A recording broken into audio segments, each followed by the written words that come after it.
પાલનપુર તાલુકાના ગઢ પંથકના ગામડાઓના ખેડૂતોમાં ખુશીની લહેર જોવા મળી રહી છે। શિયાળાની સિઝનમાં ખેડૂતોએ વાવેલા પાકોને પાણીની જરૂરિયાતને લઈને સિંચાઈ વિભાગ દ્વારા દાંતીવાડા ડેમમાંથી કેનાલ દ્વારા કેનાલોમાં પાણી છોડવામાં આવ્યું। મહત્વનું છે કે ગઢ પંથકમાં ખેડૂતોને ઉનાળુ સિઝન તેમજ ચોમાસુ સિઝન નિષ્ફળ ગઈ હતી, ત્યારે હવે શિયાળુ સિઝનમાં ખેડૂતોએ રાજગરો, ઘઉં, રાયડો, દિવેલા સહિતના પાકોનું વાવેતર કર્યું છે। હવે આ વિસ્તારમાં કેનાલ દ્વારા પાણી આપવામાં આવતા ખેડૂતોના પાકોને પૂરતું પાણી મળશે। ઉલ્લેખનીય છે કે કેનાલમાં પાણી છોડવામાં આવતા ગઢ પંથકના ખેડૂતોમાં ખુશી જોવા મળી રહી છે।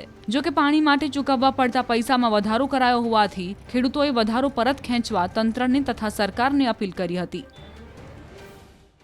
અત્યારે શિયાળુ સિઝનમાં દાંતીવાડા કેનાલમાંથી જે પાણી છોડવામાં આવ્યું છે એ અમારા આ વિસ્તાર માટે ખૂબ જ લાભદાયી છે। અત્યારે રાજગરા, ઘઉં જેવા પાકોમાં વાવેતરો એના સમય મુજબ ચાલુ થઈ ગયા છે, ચાલુ કરી દીધા છે। સરકાર અને દાંતીવાડા કેનાલ અધિકારીઓને અમે એવી ખેડૂતો વિનંતી કરીએ કે આ પાણી પાકને નિયમિત જ્યારે પણ જરૂરિયાત હોય એ મુજબ આપ્યા કરે, વચ્ચે અવરોધ ન કરે અને પૂરતા પ્રમાણમાં પાણી હોવાથી ડેમમાં બે સિઝન ઉનાળુ અને શિયાળો બંને સિઝનમાં નિયમિતપણે ખેડૂતોના પાકને પાણી આપે તે અમારા માટે આશીર્વાદરૂપ છે। આપણા દાંતીવાડા ડેમ ઉપર આધારિત 25 થી 30,000 હેક્ટર વિસ્તારમાં ચાલુ રવિ સિઝનમાં પિયત થશે, એટલે ઉનાળુ અને ચોમાસુ સિઝન બંને સિઝન ફેલ ગયેલી હોય સરકારશ્રીને વિનંતી છે કે ચાલુ સિઝનમાં પૂરતા નિભાવણી કરીને અમને રવિ અને ઉનાળુ સિઝનમાં પૂરતું પાણી આપવામાં આવે, શિયાળાના ખેડૂત સુધી પાણી પહોંચાડવામાં આવે તો ખેડૂત જે નુકસાન ગયું છે એમાં થોડા ઘણો પગભર થઈ શકે। આ વર્ષે દાંતીવાડા જળાશય યોજનામાં પૂરેપૂરું પાણી ડેમમાં ભરાયેલ હોવાથી 5 પાળનું આયોજન કરેલ છે રવિ ઋતુ દરમિયાન, અને એ 5 પાળમાં આપણે સરકારશ્રી દ્વારા અલગ અલગ આયોજન કરવામાં આવે છે। એમાં જે પિયાઓ જે લેવાનો દર છે એમાં સરકારે 419 રૂપિયા હેક્ટર દીઠ એક પાળનો નક્કી કરેલ છે, અને 5 પાળના જોવા જઈએ તો 2095 રૂપિયા લેવાના થાય છે પ્રતિ હેક્ટર દીઠ ખેડૂતો પાસેથી। કેટલા ગામડાઓને પાણી આપવાનું હોય?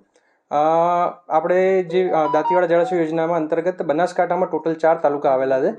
4 તાલુકાને ફાયદો મળે છે અને પાટણ જિલ્લાના 2 તાલુકાઓને ફાયદો મળે છે, અને એના અલગ અલગ અસંખ્ય ગામડાઓને ફાયદો મળે છે।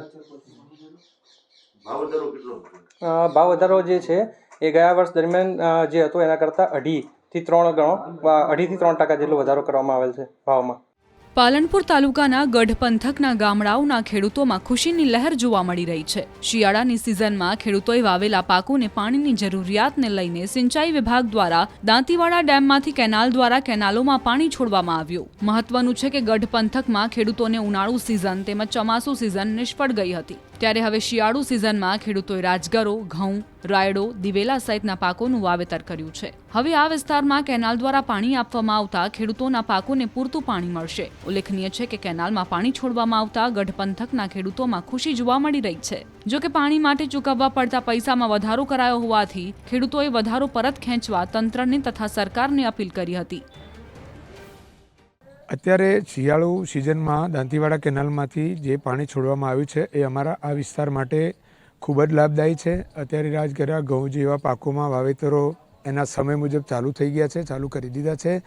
સરકાર અને દાંતીવાડા કેનાલ અધિકારીઓને અમે એવી ખેડૂતો વિનંતી કરીએ કે આ પાણી પાકને નિયમિત જ્યારે પણ જરૂરિયાત હોય એ મુજબ આપ્યા કરે, વચ્ચે અવરોધ ન કરે અને પૂરતા પ્રમાણમાં પાણી હોવાથી ડેમમાં બે સિઝન ઉનાળુ અને શિયાળો બંને સિઝનમાં નિયમિતપણે ખેડૂતોના પાકને પાણી આપે તે અમારા માટે આશીર્વાદરૂપ છે। આપણા દાંતીવાડા ડેમ ઉપર આધારિત 25 થી 30,000 હેક્ટર વિસ્તારમાં ચાલુ રવિ સિઝનમાં પિયત થશે, એટલે ઉનાળુ અને ચોમાસુ સિઝન બંને સિઝન ફેલ ગયેલી હોય સરકારશ્રીને વિનંતી છે કે ચાલુ સિઝનમાં પૂરતા નિભાવણી કરીને અમને રવિ અને ઉનાળુ સિઝનમાં પૂરતું પાણી આપવામાં આવે, શિયાળાના ખેડૂત સુધી પાણી પહોંચાડવામાં આવે તો ખેડૂત જે નુકસાન ગયું છે એમાં થોડા ઘણો પગભર થઈ શકે। આ વર્ષે દાંતીવાડા જળાશય યોજનામાં પૂરેપૂરું પાણી ડેમમાં ભરાયેલ હોવાથી 5 પાળનું આયોજન કરેલ છે રવિ ઋતુ દરમિયાન, અને એ 5 પાળમાં આપણે સરકારશ્રી દ્વારા અલગ અલગ આયોજન કરવામાં આવે છે। એમાં જે પિયાઓ જે લેવાનો દર છે એમાં સરકારે 419 રૂપિયા હેક્ટર દીઠ એક પાળનો નક્કી કરેલ છે, અને 5 પાળના જોવા જઈએ તો 2095 રૂપિયા લેવાના થાય છે પ્રતિ હેક્ટર દીઠ